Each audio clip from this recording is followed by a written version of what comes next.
Bonjour, voici donc la deuxième partie consacrée à l'immunité et en particulier à comment booster son immunité, du moins est-ce que c'est possible et si l'on peut le faire, comment intervenir de façon globale sur l'organisme. Aujourd'hui, nous allons aborder la relation entre immunité, microbiote, donc intestin, et santé en général. Voilà, une belle écoute à tous. Si vous voulez aider quelqu'un qui vient consulter et qui vous dit « je veux améliorer mon immunité », vérifiez l'état de son intestin. C'est ça le plus important. Comment il digère, est-ce qu'il a des ballonnements, etc., etc. Donc on va le voir, on va compléter le stage qu'on a fait sur le système digestif où on avait abordé tous ces problèmes de microbiote.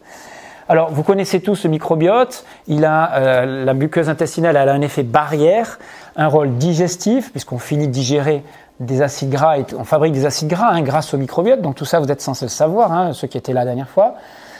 Vous savez qu'il a un effet à distance pour le cerveau et il a un rôle immunitaire. 70% de l'immunité est concentrée autour de cet intestin. C'est là que certains globules blancs viennent se frotter et arrivent à maturation. Alors ils arrivent à maturation dans la moelle osseuse, dans le thymus, mais ils viennent s'expérimenter au contact des éléments étrangers au niveau intestinal en partie. Alors, sur des souris sans microbiote, souris actiniques, elles ne développent pas de système immunitaire mature. C'est-à-dire que si à la naissance, il n'y a pas la transmission d'un microbiote, le système immunitaire n'arrivera jamais complètement à maturité. Vous imaginez ce que ça représente, ça, en termes de découverte par rapport à la naissance. C'est-à-dire que les femmes qui accouchent par césarienne, ça va poser problème. Donc il faut vite prendre un chiffon imprégné du microbiote, donc de la flore de la maman, on frotte le vagin et l'anus de la mère et on met ça sur le nez de l'enfant pour lui transmettre cette flore quand il y a naissance sous césarienne. Et ça c'est important, ils le savent aujourd'hui. Alors tout ce qui est produit par le microbiote ensuite, retenez bien ça, ça va passer à travers la muqueuse, parce qu'en fait vous avez compris, elle n'est pas imperméable à tout. Et il y a une communication entre le microbiote et les moelles osseuses, c'est-à-dire que jusqu'à la moelle, les éléments peuvent circuler. Ils sont filtrés par le foie et ils atteignent les organes de la moelle. C'est-à-dire que la moelle va être informée de ce qui se passe dans le microbiote. Il y a une communication microbiote avec l'ensemble de l'organisme. Donc votre microbiote, c'est déjà votre immunité. Même s'il y a des poisons et tout ce que vous voulez dans votre microbiote, ça fait partie de votre immunité. Donc c'est important de lui permettre de développement maturité, je veux dire, dès l'enfance. Donc les gens qui vous disent « comment je fais pour améliorer mon immunité ?» Donc déjà je dis « occupe-toi de tes enfants et fais en sorte que leur microbiote il soit le plus varié possible. » Et on va voir comment on fait.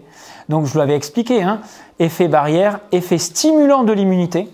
Il y a vraiment un effet de stimulation des globules blancs, des anticorps, du microbiote en fonction de son état.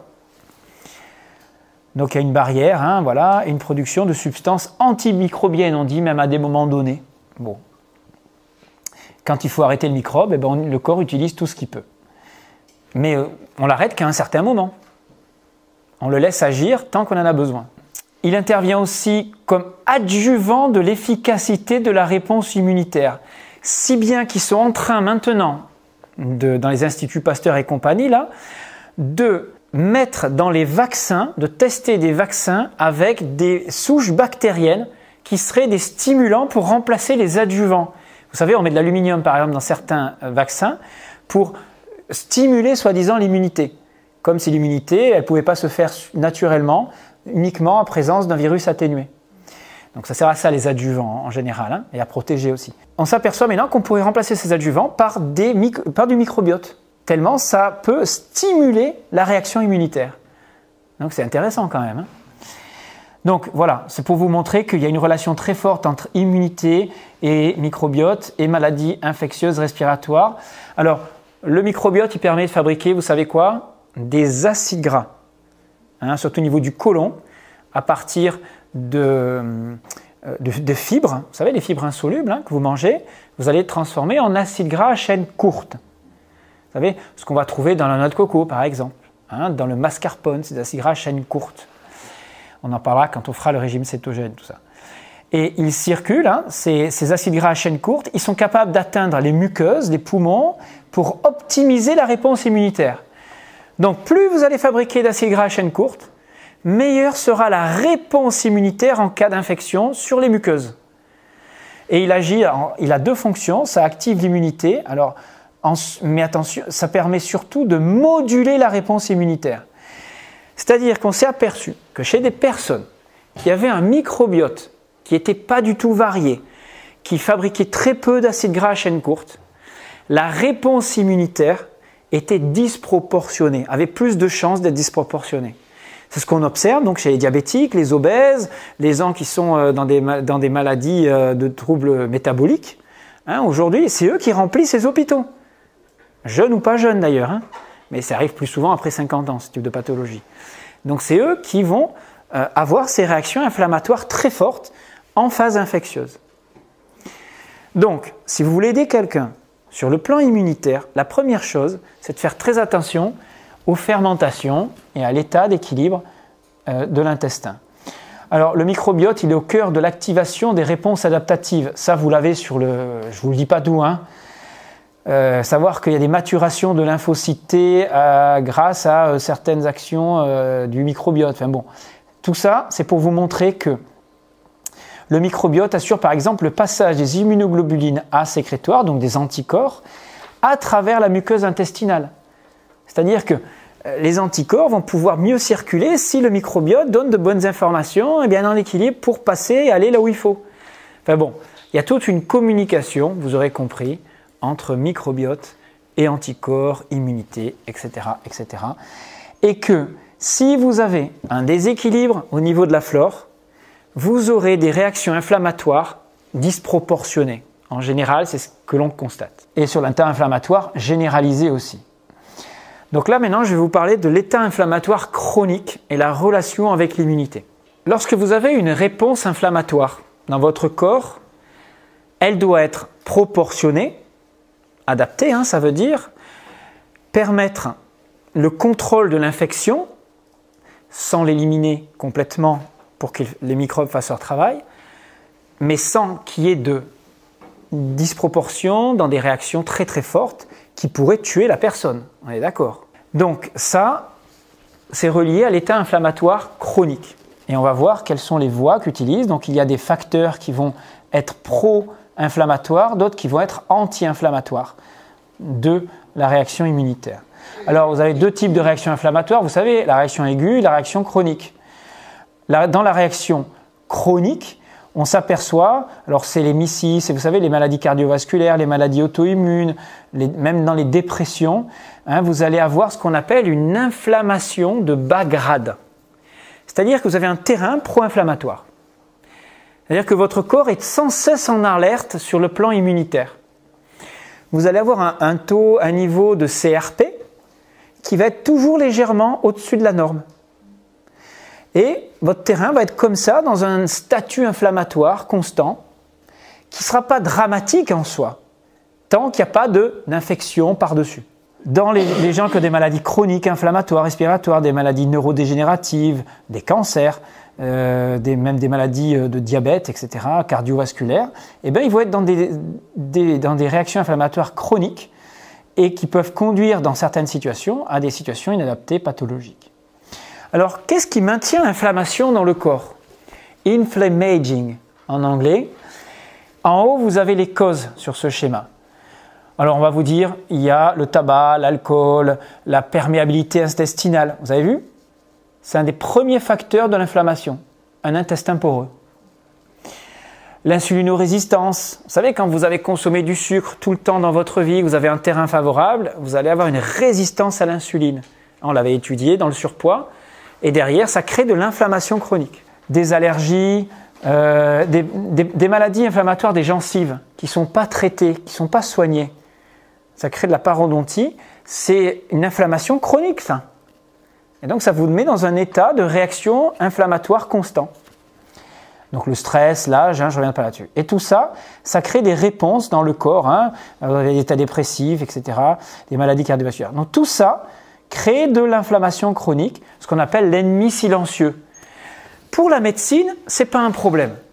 Oh, vous restez dans des normes, c'est contrôlé, votre glycémie elle est un peu haute, mais on vous donne des médicaments, vous avez une PCR un peu élevée, oh mais c'est pas grave, vous avez des anti-inflammatoires, vous avez des cortisones, vous avez de la paracétamol quand ça va pas bien, vous avez des signes de tout ça.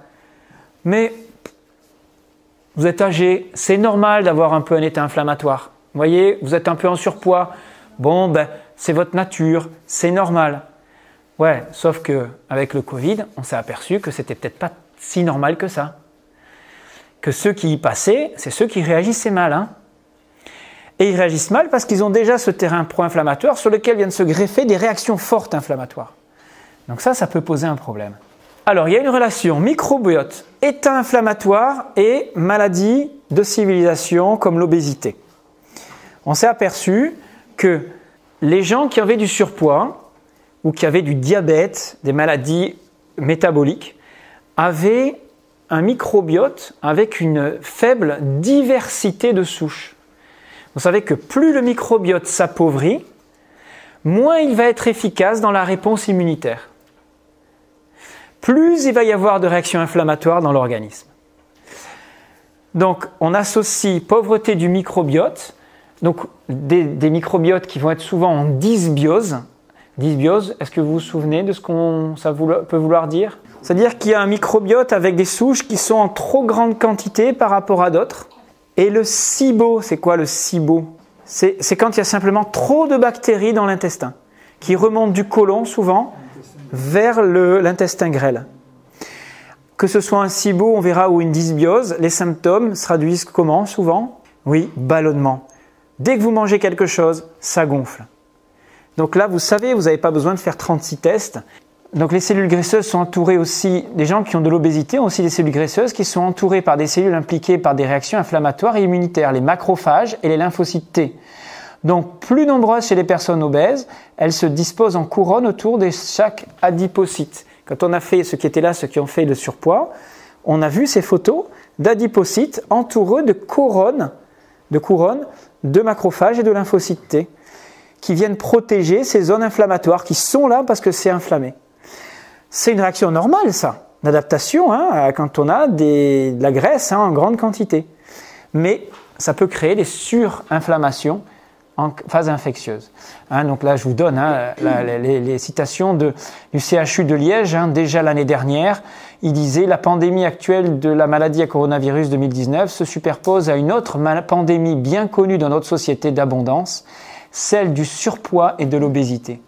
L'obésité représente un risque accru d'infection Covid-19 sévère, amenant les patients en unité de soins intensifs pour une assistance respiratoire.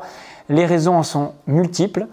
Altération de la mécanique ventilatoire, présence de comorbidités comme le diabète, hypertension artérielle, apnée, enfin des réactions immunologiques et inflammatoires inappropriées et excessives, possiblement encore accentuées par des dépôts de graisse ectopique intrathoracique. C'est de la graisse intra-abdominale, intrathoracique, de la graisse organique. Voilà l'hypothèse actuelle de la réaction inflammatoire aujourd'hui.